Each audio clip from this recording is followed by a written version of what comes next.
Seguindo aqui com o nosso estudo, o livro Loucura e Obsessão, de Manuel Filomeno de Miranda, Divaldo na Psicografia, capítulo 24, o trágico desfecho.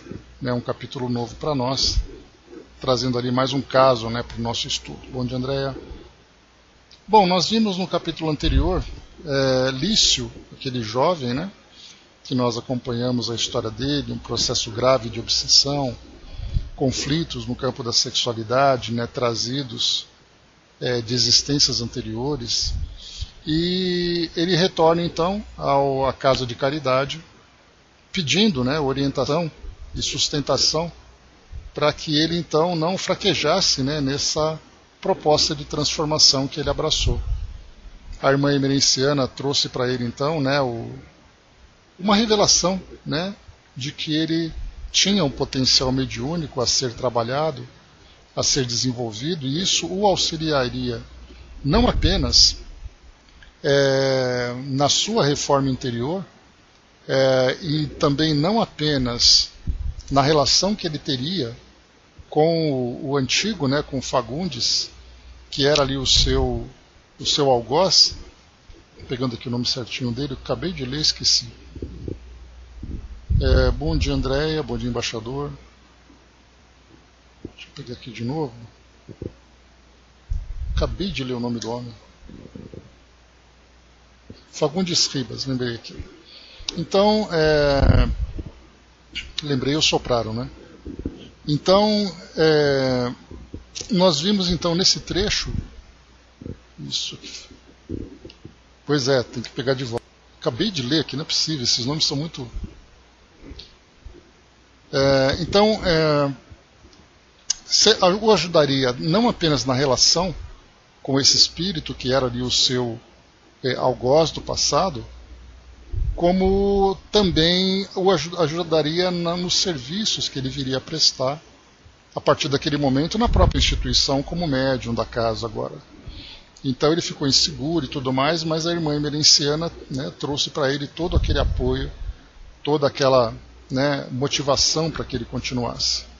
Bom dia, Angelina. Então, passado então esse relato que Filomeno trouxe para nós, aqui ele deu um salto no tempo. Então ele coloca assim para nós: hoje, transcorridos vários anos, constato que não têm sido fáceis os testemunhos. No entanto, ele persevera, fiel, jovial, atendendo aos deveres a que se propôs, servindo e amando sob o beneplácito da venerada irmã emerenciana, que passou a ser-lhe mãe espiritual abnegada. O antigo adversário, Fagundes Ribas, retornou ao corpo no lar do tio, que lhe devota ignota antipatia, enquanto Lício se lhe tem revelado afetuoso companheiro, apesar da distância que medeia entre as duas residências. Por meio de correspondência constante com o Dr. Nicomedes, que era o tio dele, tem logrado interessá-lo na investigação e estudos sobre a vida pós-mortem, sugerindo-lhe a análise dos livros espíritas, nos quais pode encontrar as respostas de que necessita para a realização pessoal, que o dinheiro e a projeção social não podem dar. Por sua vez, em face dos vários convites à meditação que a dor lhe tem trazido, o tio se iniciou no exame na busca da fé racional, única portadora e resistência para a negação materialista e as dúvidas sistemáticas a que os homens se escravizam. O amor, na sua versão legítima, vem logrando reunir, na mesma identidade fraternal, aqueles espíritos endividados entre si, proporcionando-lhes a renovação que faculta as aspirações felizes, compatíveis com os anseios que todos agasalhamos na alma. Bom dia, Dilma. Então aqui nós vimos no final do capítulo passado, então a história que já daquilo que tinha se planejado, Fagundes Ribas, o obsessor, reencarnaria como filho do Dr. Nicomedes, e eles eram ali, dentro daquele triângulo amoroso, um era ali inimigo do outro, enquanto que o próprio Lício, na condição de uma figura feminina, era ali o ponto de conflito entre eles. E agora, passado então passados esses anos todos, aquilo que havia sido planejado se concretizava. Mas ali as lutas, né, continuavam, porque o fato de receber a motivação, de ter um planejamento, não significa que nós vimos ali a luta do dia a dia para que aquele projeto se tornasse realmente real e também benéfico para todos. Né? Bom dia, Brás. Capítulo 24, então, o trágico desfecho. Então o caso Lício, né, como nós vimos, ele já é um caso encerrado. Né, pelo menos ali no que diz respeito àquela assistência do processo de obsessão. Agora, né, é o desenrolar da vida, né, que vai mostrar para que direção cada um dos espíritos ali vão seguir, né, vai seguir, né, porque o Dr. Nicomedes tinha como filho um inimigo do passado. Então nós vemos ali, dentro de uma relação familiar, dois indivíduos que trazem essa antipatia e que nós vemos muitas vezes na nossa sociedade, infelizmente, situações trágicas que acontecem, né? Até mesmo, né, ruptura entre famílias, casos mais graves, que inclusive crimes que podem acontecer por causa dessa motivação do passado. Então aqui a família está organizada, a criança nasceu, o Lício se colocou ali como contrapeso entre os dois para fazer com que aquela harmonia renasça, até porque ele acolheria aquele espírito que era ali uma relação sua do passado como o irmão agora a quem ele deveria cuidar, de quem ele deveria cuidar. Então aqui agora a gente vai ver, né, a vida, né, na sua rotina, no seu cotidiano, deixando ali, né, a cargo de cada um, pelo seu livre-arbítrio, tomar as decisões. Então, a partir daquele ponto agora, Filomeno aqui ele não teria como relatar, porque a própria vida agora vai se desenvolver. O Brás colocou: cumprir uma promessa reencarnatória não é fácil devido ao esquecimento do passado, né? Só quando algum médium, né, os ajuda, né? E mesmo assim, né, Brás, a gente vai lembrar que tem esse esquecimento, mas tem essas impressões, e é necessária uma grande vontade por parte, né, dos envolvidos para fazer com que aquele impulso que muitas vezes gera essa antipatia seja ali contido, né? Porque se você se esquece dos fatos, mas você guarda as impressões, como a gente sempre lembra. Mas vamos lá, um novo caso para estudarmos aqui: o trágico desfecho. As atividades socorristas prosseguiam sem solução de continuidade, né, sem interrupção. Cada momento brindava-nos com experiências novas, ricas de ensinamentos, em convites constantes à reflexão. O amorável Dr. Bezerra, sem prejuízo das múltiplas tarefas que desenvolvia, dedicara-se ao caso Carlos e, por extensão, a outros, dentre os quais aqui nos fixamos em alguns, com o amor e devotamento de pai vigilante quão abnegado. Carlos, a gente lembra, é aquele jovem que vivia aquela esquizofrenia, né, que no passado havia sido um senhor de escravos, que era perseguido por dois espíritos que na verdade formavam um casal, que não se reconheciam naquele presente e que eram os dois algozes perseguindo Carlos, né? Então a gente viu ali toda a trama se desenrolando. Nesse interregno, ao cair da tarde, apresentando sinais de preocupação, convidou-nos a seguir ao necrotério da cidade, a fim de atender em regime de urgência um casal desolado. Quando ali chegamos, o ambiente era tumultuado por entidades de variada procedência, entre as quais se destacavam as perversas e vampirizadoras, com faces lupina, né, com aquele rosto animalesco, né, de lobo, aquela mudança perispiritual que nós já conhecemos, dependentes de viciações psíquicas a que se entregavam, altercando umas com as outras em pandemônio assustador. Então, naquela discussão, naquele tumulto que provocavam, né? Não obstante, percebíamos espíritos afeiçoados ao bem, que se dedicavam à proteção dos recém-desencarnados, que pudessem receber ajuda, tanto quanto os seus despojos cadavéricos. Aqui um trabalho interessante, né, que a gente ouve, en passant, né, meio assim de modo superficial, que os espíritos relatam, do trabalho assistencial feito para aqueles que acabam de desencarnar. Geralmente a gente conhece o trabalho feito com os espíritos, né, que acabam sendo conduzidos, ou então ali, embora assistidos à distância, mas ficam entregues a própria sorte, de acordo com a vida que levavam, tal vida, tal morte, a gente lembra.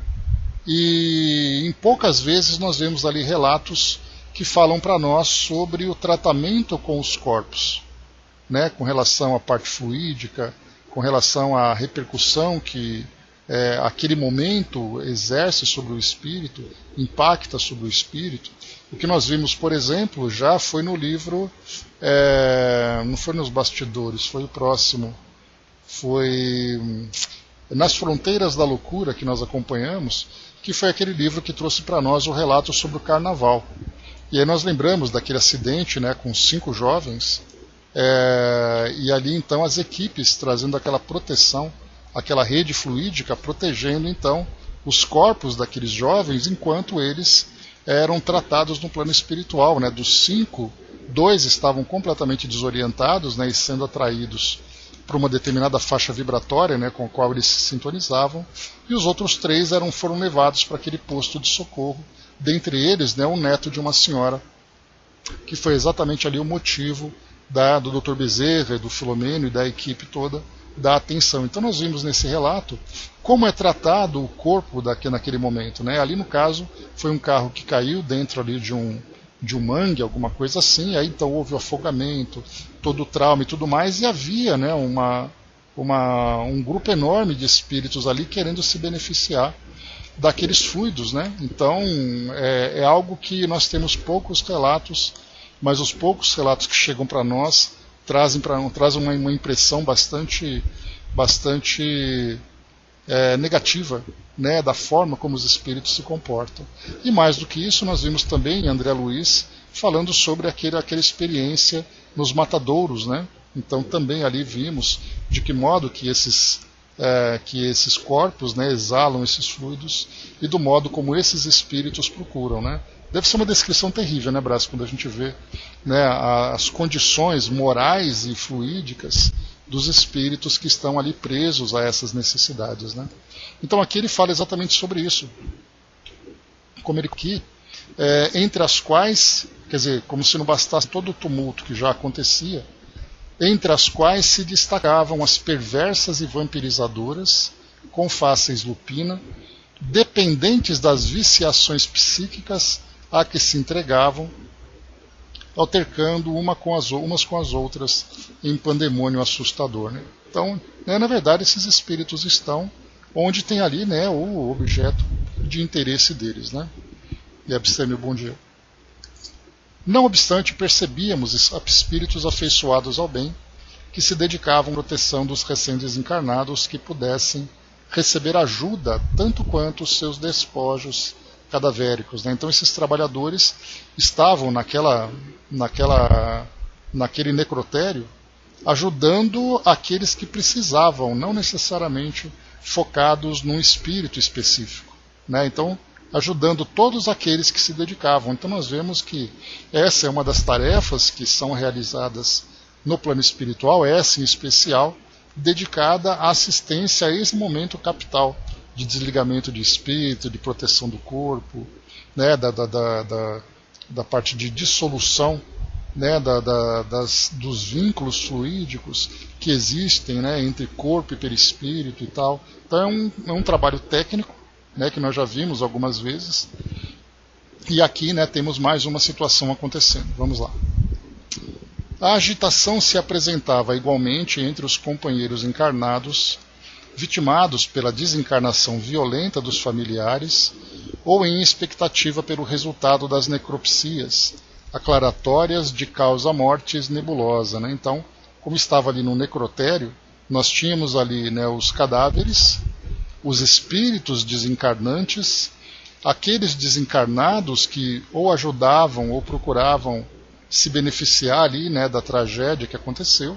E como se não bastasse tudo isso, ainda tinha os familiares que estavam ali aguardando laudos, aguardando liberação de corpo, né?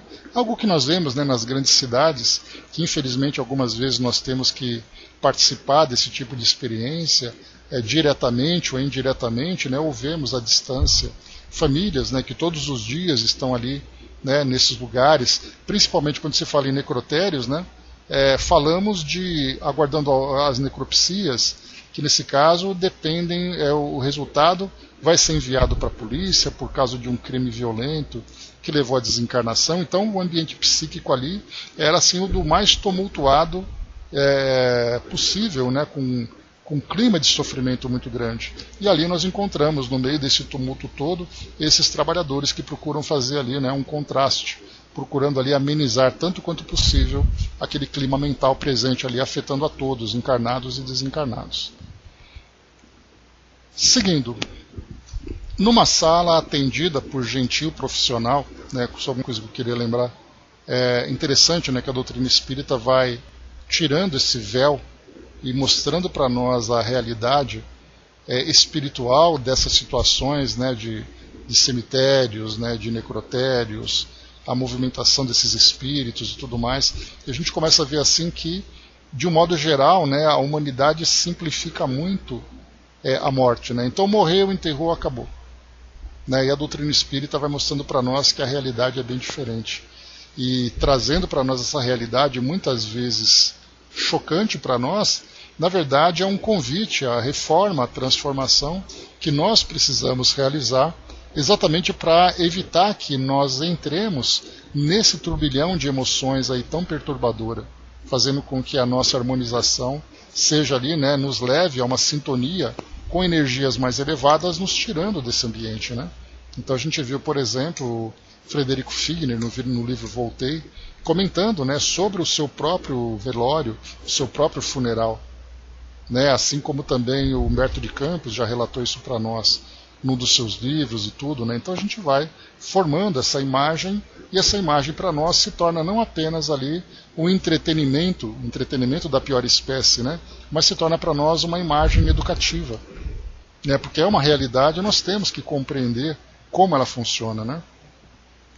O Brás colocou essas leis que regem, né, a extrafísica, ainda é mistério para a humanidade. Nós temos tanto ainda que descobrir, e até mesmo nós que somos estudantes da doutrina, nós conhecemos assim superficialmente, porque os espíritos começam a trazer para nós esses pequenos detalhes, essas pequenas revelações, e o máximo que nós conseguimos fazer é criar, né, uma imagem mental que mostre aquilo tudo, né? E só que para nós está muito distante da própria realidade. Mas o fato de nós sabermos que isso é assim e que isso existe, né, nós então já começamos a fazer já seguimos o nosso caminho de uma forma diferente. Isso é bastante importante. Mas seguindo, vamos lá. Numa sala atendida por gentil profissional, deparamo-nos com uma dama de meia idade em aturdimento, cuja cabeleira prateava e um senhor algo mais velho, visivelmente abatido, quase em estado de choque, segurando 2 laudas de papel escritas a punho que lhe pendiam sobre o colo. Não tive dificuldade em identificar os combalidos. Tratava-se do amigo Joaquim Fernandes e sua senhora, afeiçoado médium, receitista e trabalhador de respeitável agremiação espírita, que muito conhecíamos em razão dos seus multifários mistérios sob a luz esplendorosa do espiritismo.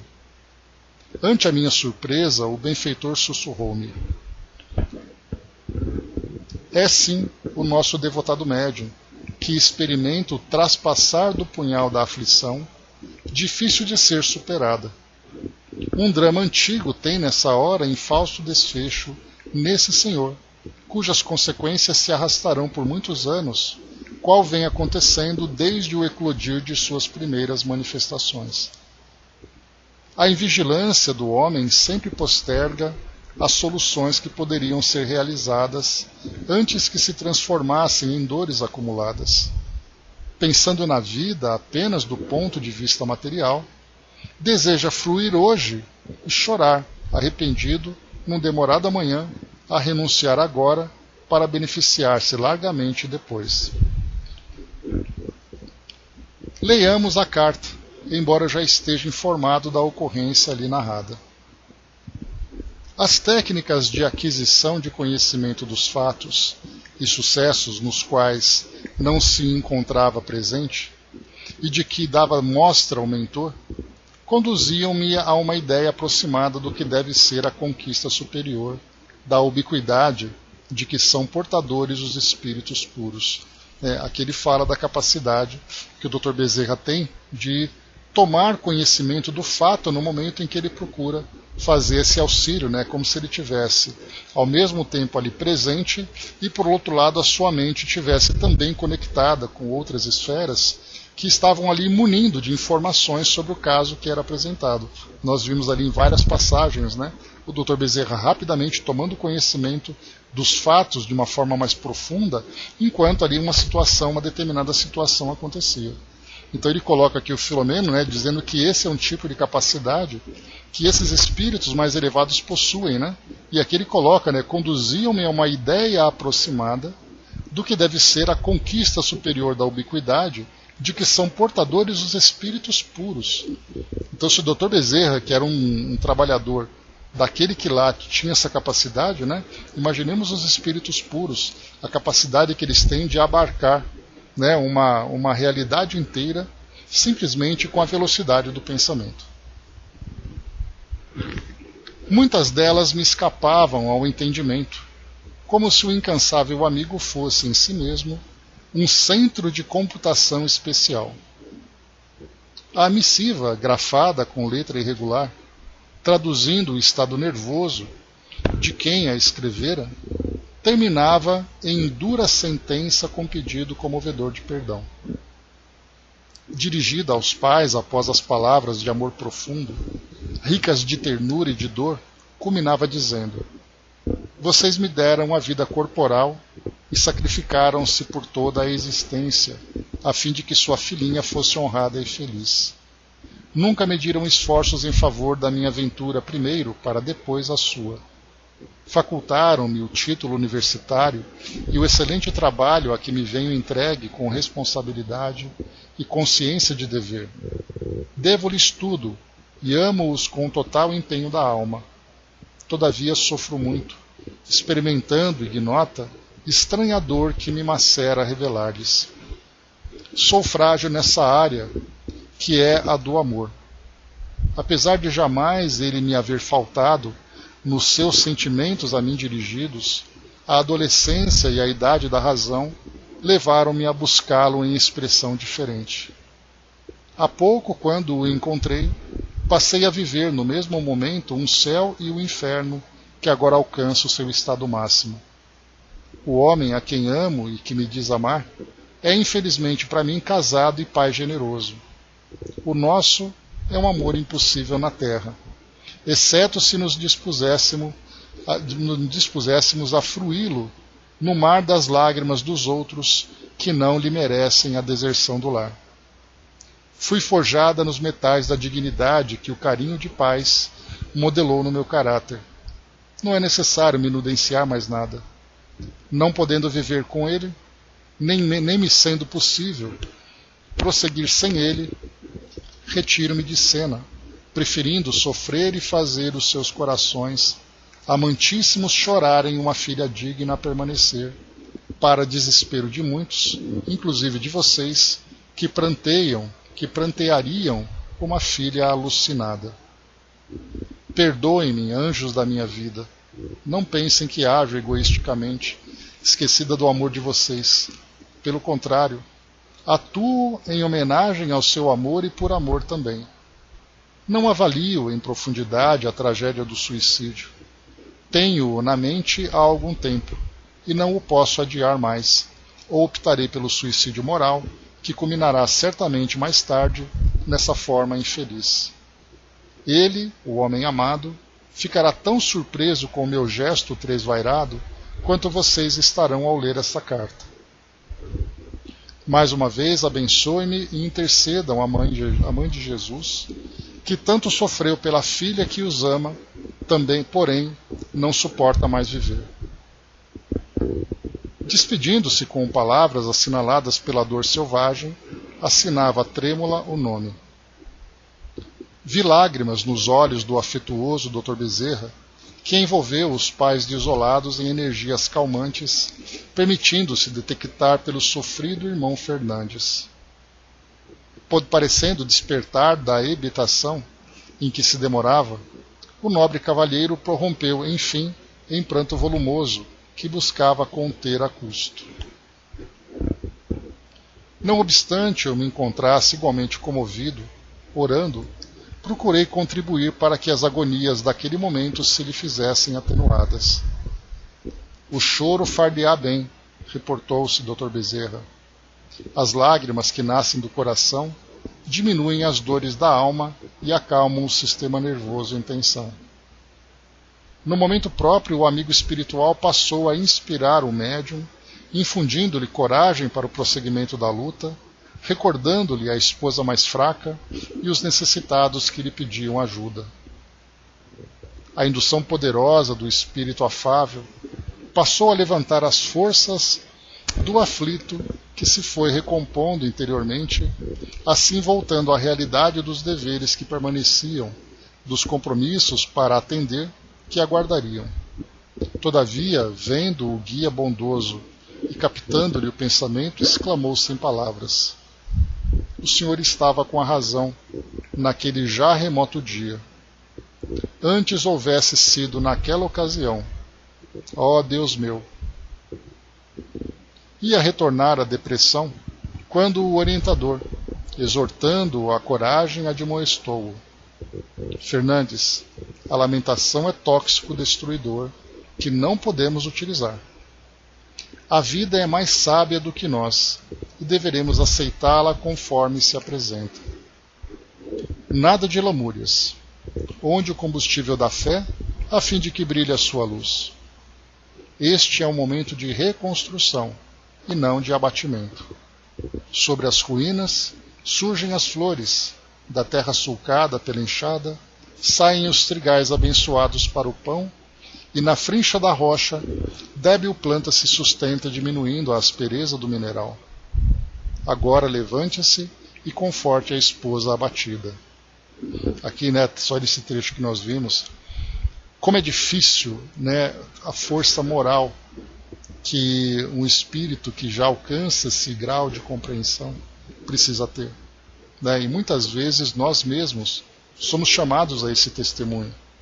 Né, esse testemunho de fé, esse testemunho de coragem, né, e inclusive, né, com essa inspiração que chega do plano espiritual junto a cada um de nós, especialmente nesses momentos mais difíceis. Aqui nesse caso nós vemos um pai no necrotério acompanhando ali o corpo da filha que cometeu suicídio, que é uma dor que simplesmente deve ser inenarrável para nós. E a gente inclui outras tantas experiências dolorosas, né, do nosso dia a dia, do nosso cotidiano, em que fazem parte das experiências que nós estamos vivendo, experiências de aprendizado, muitas vezes de correção de curso, né, de decisões equivocadas que nós tomamos agora no presente. Né, a gente lembra, por exemplo, capítulo 5 do Evangelho segundo o Espiritismo, quando Kardec fala, né, dos bem-aventurados os aflitos, quando ele fala das aflições atuais e das aflições anteriores. Algumas do passado chegam aqui como provas, né, de caráter para todos nós. Outras são consequências das escolhas que nós fazemos. E aí então nós vemos, né, os espíritos amigos dizendo, né, levante-se, né, no caso aqui dele, né, levante-se e conforte a esposa combalida, né, pedindo para que ele então abra mão do próprio sofrimento para poder consolar o sofrimento do outro. E aí então a gente começa a fazer uma visita, né, com a nossa imaginação, com o nosso pensamento, sobre tantos e tantos daqueles grandes expoentes espirituais que reencarnaram entre nós, que simplesmente se doaram em benefício da dor dos outros, sem nos darmos conta das suas dores individuais. Né, quantas vezes, né, e o Chico para nós é uma grande referência, quantas e quantas vezes relatos, né, de amigos, depoimentos, ele próprio, né, fazendo comentários, seus livros e tudo mais, falando ali dos momentos mais difíceis que ele pessoalmente vivenciava, daquele cansaço, daquela quase exaustão de ter que trabalhar durante tanto tempo em benefício dos outros, mas ao mesmo tempo ali, né, guardando para si as suas próprias dores. Né, e quando a gente começa a reconhecer um espírito como esse, isso nos enche de coragem e de ânimo, né, mostrando que sim, é possível. Né, porque a vida traz para nós experiências difíceis e nós, com a confiança de que tudo está da forma como deveria estar, nós seguimos em frente. Então a doutrina nos traz essa consolação tão profunda e tão poderosa, né, para que nós não esmoreçamos, para que continuemos ali, né, onde o combustível da fé, a fim de que brilhe a sua luz. Né? Então temos que fazer brilhar a nossa luz, ainda que seja ali uma luz bastante tímida, né, mas que ela brilhe, porque com o tempo ela vai, né, se incendiar. Então essa é uma mensagem bastante significativa para nós nas experiências do nosso dia a dia. Né, como lembra uma passagem do Chico, numa das suas mensagens, né, o espírita chora escondido, lava o rosto e volta ao trabalho. Né, então é um peso muito grande, né, muitas e muitas vezes a gente ouve pessoas trazendo depoimentos dizendo: mas eu não sou assim, eu não consigo. Né, então, assim, dentro das nossas possibilidades, né, tanto quanto possível, né, procuremos manter esse autocontrole, manter essa força interior. Quando não puder e houver a queda, né, esperemos um pouco, levantemos e continuemos, né, confiantes de que nós estamos, né, passando, superando essas dificuldades. É um convite bastante difícil, é um convite bastante exigente, mas de que no fim do caminho a recompensa virá, diferentemente daqueles que se entregam ao desespero, que se entregam ao desânimo e depois precisam recomeçar. Então para nós é uma continuidade. Para muitos é a deserção e depois o recomeço, e a segunda vez é sempre mais difícil. Né? Tudo que é mal feito tem que ser feito 2 vezes, diz ali o ditado popular, e a segunda vez é sempre difícil, porque a segunda vez é o recomeço e as consequências da primeira falha. Então ela sempre vem potencializada. E isso não é, né, uma inspiração terrorista, né, para fazer com que nós façamos as coisas por medo, mas façamos as coisas por confiança. Porque nós temos certeza de que no fim do caminho, se nós caminharmos bem, haverá essa recompensa, né, que é exatamente a nossa autossuperação e a superação das nossas dores. Então aqui a gente vê, né, um pai sendo chamado ao testemunho de fé no momento mais difícil da sua existência. E continuando.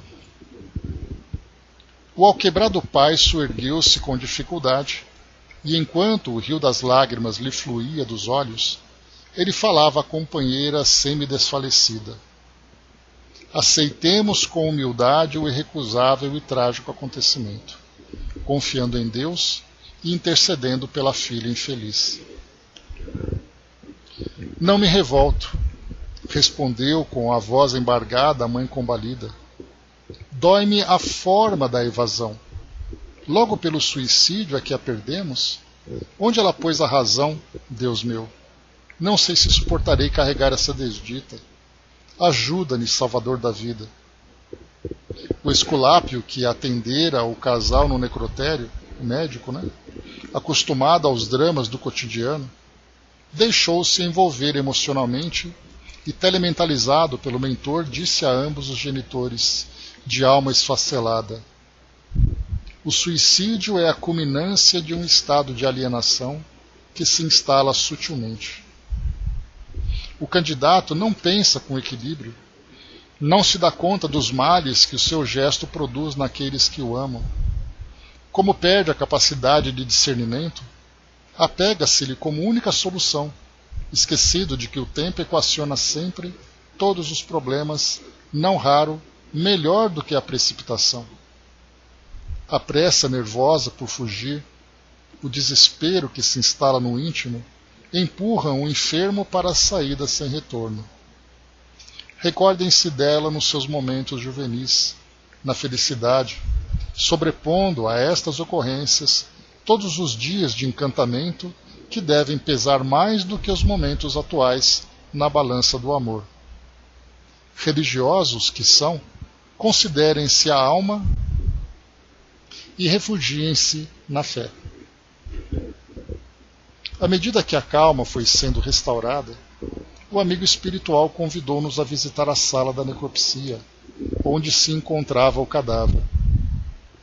Aqui eu já cheguei a comentar com vocês, inclusive, essa passagem que eu atribuía a Humberto de Campos, né? Só que aqui eis-nos chegando exatamente naquele trecho, né, que a gente vai agora acompanhar.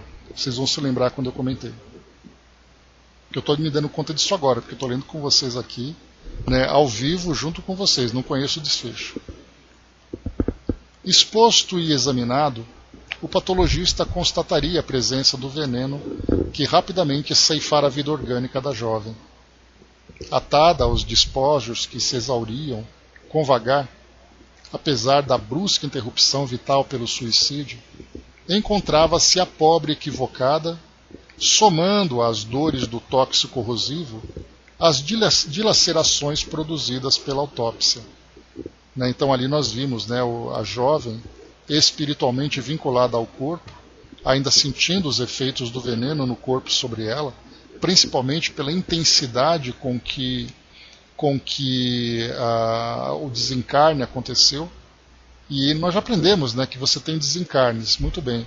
Mas vamos supor, por exemplo, fazendo uma análise um pouco mais técnica, um pouco mais fria, o ato do suicídio pelo envenenamento e uma pessoa que foi envenenada, tendo ali um caso de um homicídio. Aquela que foi envenenada, sofrendo ali um assassinato, ela é desligada e não sofre essa repercussão, naturalmente dentro das condições naturais dela, sem que ela tenha aquele apego exagerado ao corpo, ela acaba sofrendo por isso, mas o espírito ele acaba sendo desvinculado do corpo sem que o efeito no corpo repercuta sobre ela. Agora, no caso do suicídio é diferente, exatamente porque a tenacidade do vínculo entre o perispírito e o corpo físico ainda se encontra no auge.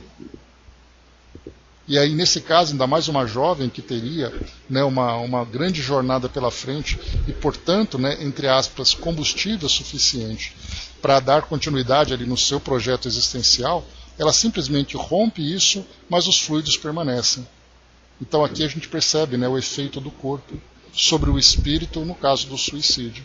Então, como se não bastasse tudo isso, ela ainda sentia, né, a dilaceração produzida pela autópsia, né, porque nesse caso um crime que aconteceu e, portanto, o ML é que vai fazer a investigação para que o laudo seja ali constatado, né, então é uma necessidade que se tem. E aqui outro caso também, eu me recordo, minha irmã é fisioterapeuta, vocês sabem, ela teve durante um bom tempo, isso há muitos anos, uma paciente com uma doença degenerativa.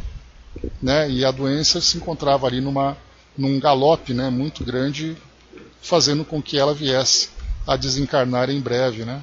E aí, durante os tratamentos e tudo mais, num dia, ela dormia, né, pelas suas limitações, ela dormia com a mãe na mesma cama, né, para que a mãe pudesse dar a assistência necessária a ela. Um dia ela não acordou, né, e aí nesse momento ela sofreu, né, deve ter tido ali alguma parada cardiorrespiratória, alguma não, né, teve uma parada cardiorrespiratória que a levou à desencarnação. Nesse caso, quando uma pessoa desencarna em casa, é necessário que o corpo seja levado ao IML, para que seja descartado qualquer tipo de ação ilícita, né, que levasse à desencarnação. Então, seja um suicídio, seja um homicídio, a causa tem que ser definida, né, e atestada depois ali no documento, né, no atestado de óbito. E aí então ela foi levada até o IML, foi feita, né, a necropsia do corpo e tudo mais, e foi atestado isso, a causa da morte, que era exatamente o resultado da doença. Então, assim como outros casos que vão acontecendo em pessoas que desencarnam, né, em ambiente doméstico e tudo. E aí nesse caso nós vamos encontrar, assim como no próprio suicídio e na morte por envenenamento que eu trouxe para vocês como exemplo, o caso de alguém que sofreu homicídio, alguém que foi envenenado sem intenção. No caso que a gente vê, né, de pessoas que acabam ingerindo alimentos que são tóxicos e não se dão conta. Então houve ali, né, um homicídio culposo, né, quer dizer, a pessoa teve culpa, mas não teve a intenção. Então nesse caso ela desencarna com uma outra condição. A pessoa que sofre o homicídio desencarna por uma outra condição e aquela que desencarna pelo suicídio. Então nós temos ali 3 casos diferentes, de um modo bem genérico, para a gente poder imaginar, entender ali quais são as condições do espírito. E aqui agora a gente tem o caso da autópsia, né, que foi o caso dessa paciente que desencarnou, e ela foi então ao necrotério para se submeter a esse tipo de procedimento, enquanto que a nossa jovem aqui suicida também passa por isso. E a pergunta que nós fazemos é, o corpo nesse caso, o vínculo do perispírito, do espírito de modo geral, com o corpo, né, como se encontra nesses 2 casos? Para muitos casos, né, essa paciente que desencarna em casa, ali mesmo ela é desvinculada. né, salvo ali algumas condições, como André Luiz já descreveu para nós, né, de um paciente que vai para casa, que desencarna, é levado depois, ou desencarna no hospital, ele continua preso ao corpo pela sua própria realidade mental. Né, ele se vê ali como sendo aquele o único ambiente que é real para ele, que é concreto. E aí então é necessário de vários procedimentos, né? A gente lembra, né, o corpo foi se decompondo, o espírito foi praticamente expulso, mas mesmo assim ele não queria se libertar do mundo, da realidade material que ele conhecia, né? Então a gente vai vendo assim que cada espírito desencarna num determinado momento, né, e pode facilitar ou dificultar a sua desencarnação. Nesse caso dessa jovem aqui, ela sofria pelas próprias condições do suicídio, né? A morte só procede quando desvincula o perispírito da última célula do corpo, né? A desencarnação propriamente dita, né? Então ela só acontece de fato quando existe essa ruptura total do perispírito com o corpo, né? Porque do contrário, a desencarnação ainda está acontecendo, ela não foi concluída, né? E seguindo então aqui, diz para nós,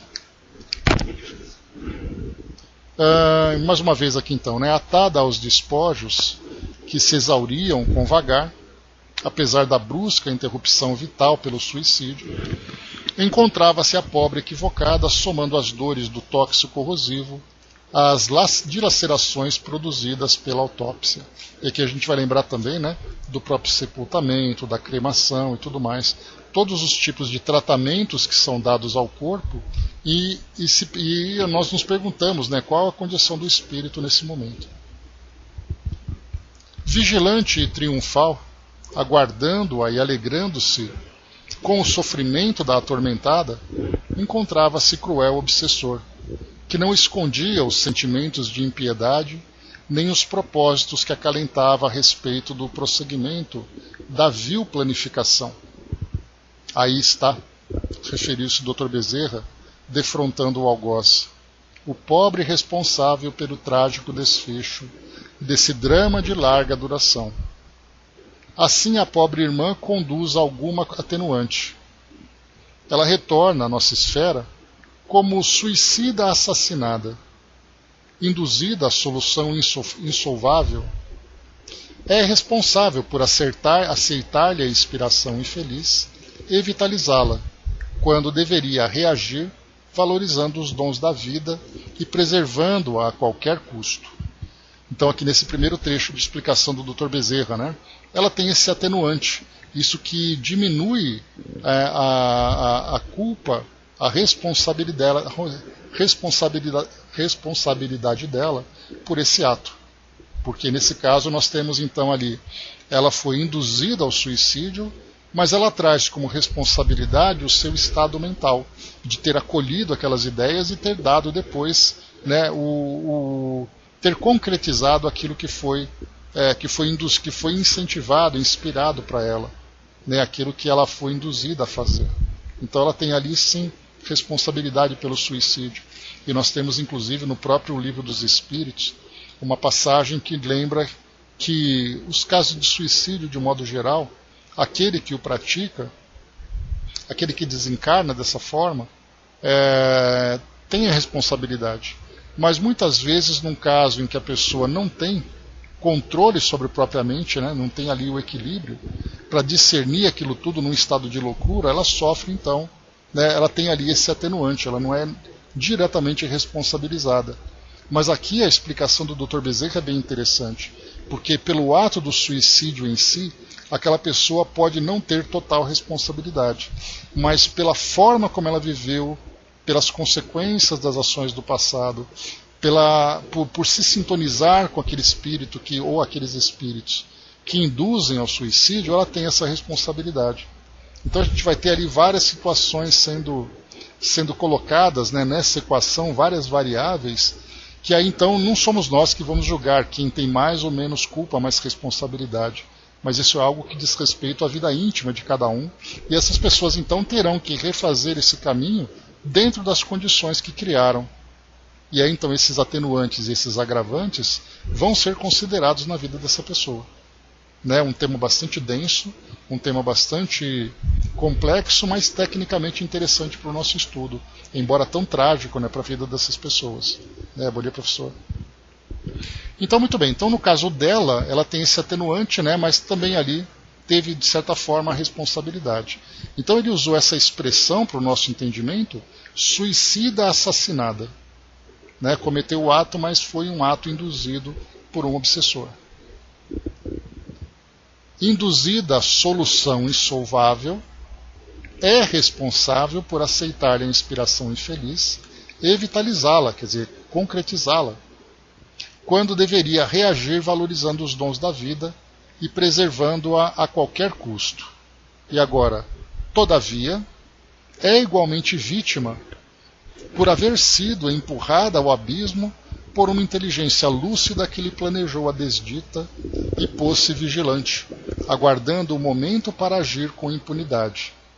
E aqui coloca, agir com impunidade. Isso é o que o espírito, então, que provocou, que induziu essa jovem ao suicídio, acredita que o que ele fez, que ele acredita-se, ele se acredita como sendo um vingador legítimo, que ele tem o direito de vingar ali a sua infelicidade, e que esse ato de ter levado alguém à desencarnação é algo que cabe ali ao direito dele, que ele não vai ser punido por isso. E aqui então é bem interessante que a gente começa a analisar a lei, como ela vai conduzindo cada indivíduo para as novas experiências que ele vai depois trabalhar com muito esforço, com muitas lágrimas, para o seu próprio resgate e também o auxílio ao resgate daqueles que sofreram a sua influência. Agora, aguarda, antegozando a vitória e esperando prosseguir na intermina vingança. A alucinação a que o ódio reduz o ser não tem limite. Oremos por ambos, a fim de os ajudarmos. Concentrando-nos profundamente, suplicamos a misericórdia paternal de Deus para todos nós, e especialmente para aqueles irmãos que o infortúnio ligava com vigorosos laços. A sala inundou-se de tênue claridade que decorria da vibração do amor e da prece, produzindo inesperado mal-estar no perseguidor e noutros ociosos e vampiros de vigília que saíram blasfemando iracundos. Acercando-se mais do cadáver, junto ao qual, semiligada, a moça se debatia em irrefreável desespero, o benfeitor aplicava-lhe energias dezimantadoras para o espírito, enquanto o induzia ao sono, que foi logrado depois de extenuante esforço do agente hábil. Temos que deixá-la vinculada ao corpo por algum tempo. Ela preferiu este áspero caminho para aprender a ser feliz. Como não há exceção para ninguém, podemos atenuar-lhe as dores excruciantes. Porém, a libertação é sempre conquista pessoal. Voltemos aos pais. Então, ali o que foi feito, em termos de ação terapêutica, foi fazer com que ela adormecesse. Para que, como se fosse uma dor muito grande, você coloca um anestésico, um analgésico, um anestésico, para deixar a pessoa ali sem dor ou inconsciente, mas a dor continua, a ferida continua ali. Então vamos ver aqui como é que vai ser o desenrolar.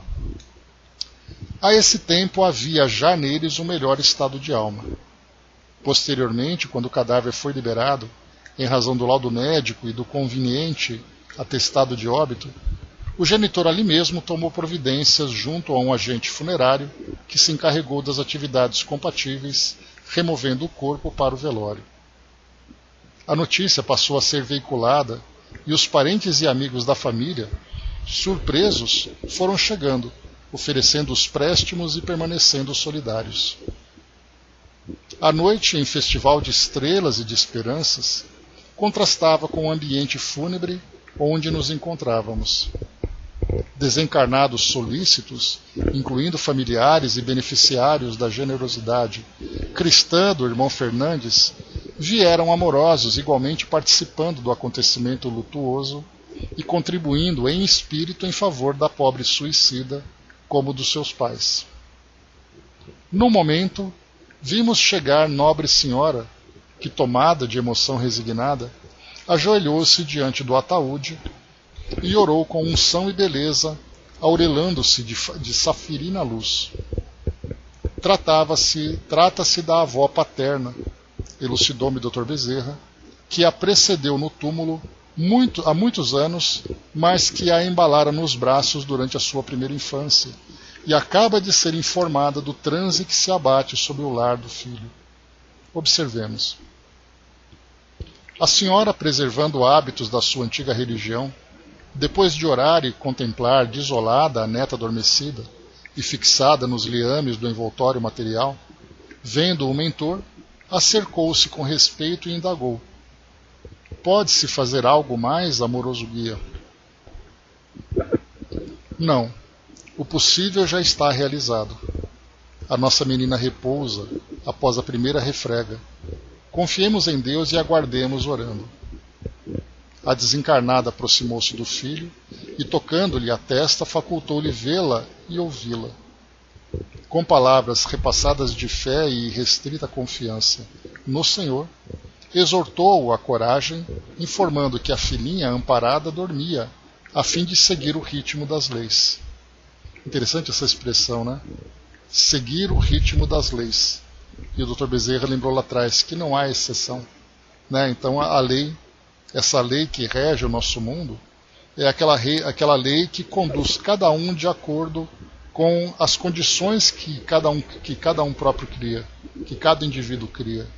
Né? Então aqui mesmo nesse caso, né, uma jovem que nós vemos ali, vítima de si mesma, né, com um espírito inocente, um espírito puro, no sentido, né, de não ter se deixado levar, né, por tantos equívocos aqui no nosso mundo, dentro da nossa visão, é submetido a essa mesma lei. Né? Então uma expressão bastante significativa para nós. Então, informando que a filhinha amparada dormia a fim de seguir o ritmo das leis. Porque a afluência espiritual de amigos dedicados de ambos os lados fosse expressiva, fomos convidados a sair um pouco do recinto, aspirando o ar brando e levemente perfumado da noite, que se vestia de silêncio, em razão da hora avançada, né, que já entra no capítulo Percepções e Sensações dos Espíritos, né, de sentir aquela brisa perfumada da noite, né, como espírito que é. Então ali também são sensações e percepções dos espíritos. A minha curiosidade mal podia ser contida ante o interesse de conhecer mais, para estudo e o próprio aprimoramento, alguns lances ou detalhes daquela vida interrompida bruscamente em razão de afetividade mal dirigida. Respeitando, porém, o silêncio do bondoso, discreto e sábio mestre espiritual, aguardei o momento que se me fizesse oportuno. Só um instantinho. Dá tempo da gente finalizar hoje. Passei a meditar acerca das tramas que urge o destino programado por cada ser. A impaciência, a irritação, as imperfeições morais respondem por danos de demorado curso que se instalam nas criaturas. São eles agentes fecundos da morte, arrebatando mais vidas do que o câncer, a tuberculose e as enfermidades cardíacas somados, pois que são responsáveis pelo desencadeamento da maioria delas. Né? Então olha só como ele coloca para nós, ele faz uma comparação, agentes fecundos da morte, e ele faz uma comparação com cânceres, tuberculoses, enfermidades cardíacas. Tudo isso acaba sendo muito pouco diante daquilo que leva as pessoas à desencarnação, quando impulsionadas pela impaciência, pela irritação e pelas imperfeições morais, e que produzem danos de demorado curso, porque muitas vezes uma doença no corpo, como lembra já Emmanuel e tantos outros amigos espirituais, elas são, na verdade, experiências de expurgo. É aquela experiência depuradora que a doença do corpo físico causa inversamente no espírito, né, um efeito salutar, já que o corpo absorveu tudo aquilo que o espírito trazia de imperfeição na sua consciência e que marcava seu perispírito.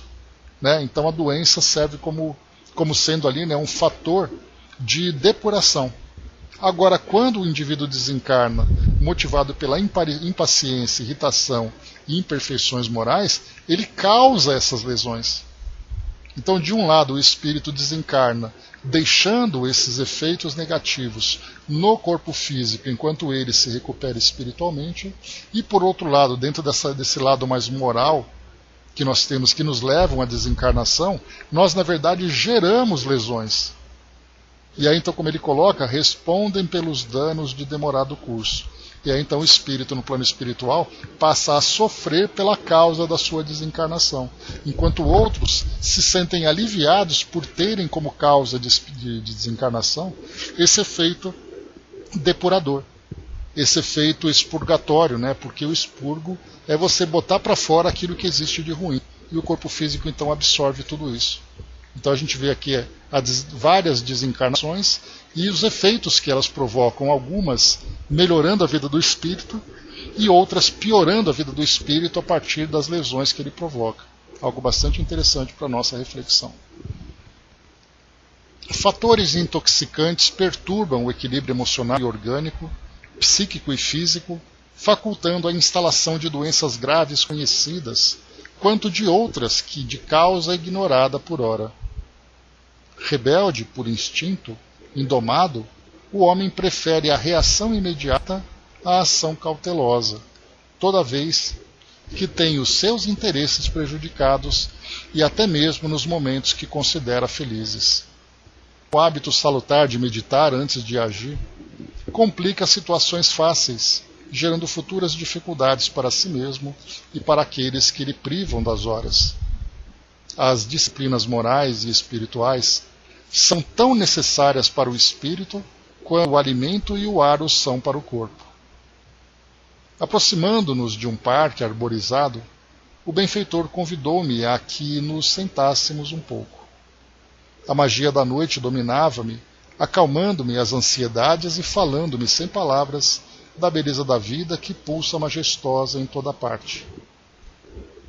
E aqui então, encerrando, né, o nosso capítulo de hoje, o trágico desfecho. Né? E aqui é interessante que o Filomeno coloca assim, né, que ele quase não conseguia conter aquela curiosidade, não curiosidade não, interesse, né, já que o seu propósito era abrir.